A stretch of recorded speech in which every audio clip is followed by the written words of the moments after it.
Okay, clouds are definitely starting to roll in, but got some good views here. Backside of Keystone, I think. You think that's Keystone?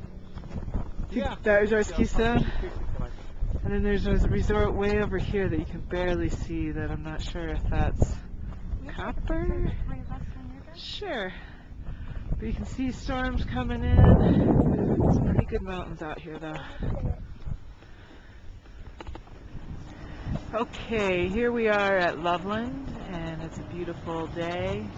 The nice thing about Loveland is that it's only about 30 minutes from my house in Evergreen, and it's really not very crowded at all. You can see it's a beautiful Friday afternoon, and there's a few people here, but their big claim to fame is that they have no claim to fame. It's just a very small resort, not a whole lot of amenities.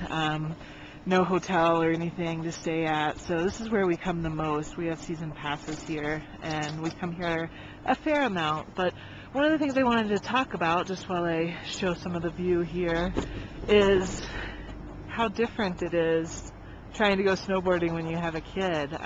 Just a little bit, I wanted to talk about the process of it, because I feel like it's such a process nowadays. And you have to remember that for most of my 20s, I just rolled out of the bed and went snowboarding, and so that's what I'm really missing, because now it takes us at least an hour, maybe more, to get Rose together and out of the house, and then we get in the car, and then we drive, and then my husband and I used to put her into the daycare here at Loveland, but she had a bad experience one day and hasn't wanted to go back since, and I haven't really blamed her. So we've been just switching off. So instead of having a few hours of just rolling out of bed and going snowboarding, now it takes at least 2 hours, 3 maybe if the traffic's bad, of kind of driving and getting here and getting ready, and then we madly snowboard a few runs and we switch off and switch off a couple more times maybe, and then we get home and drive home and all the traffic. And so that's one of those things, those themes that seems to keep coming up for me, is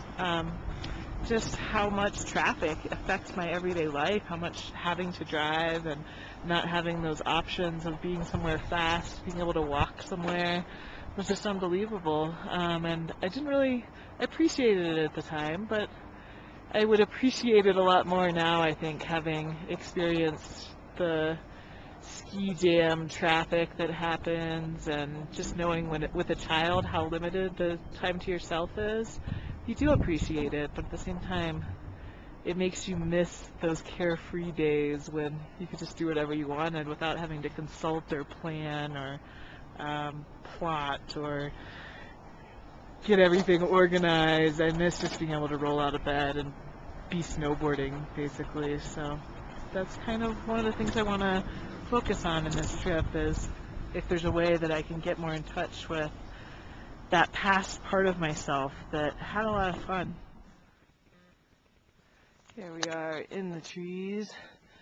Beautiful Colorado blue skies.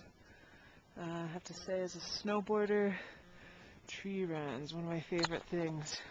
It's so quiet in here. Feels like you're all alone, especially with the snow everywhere.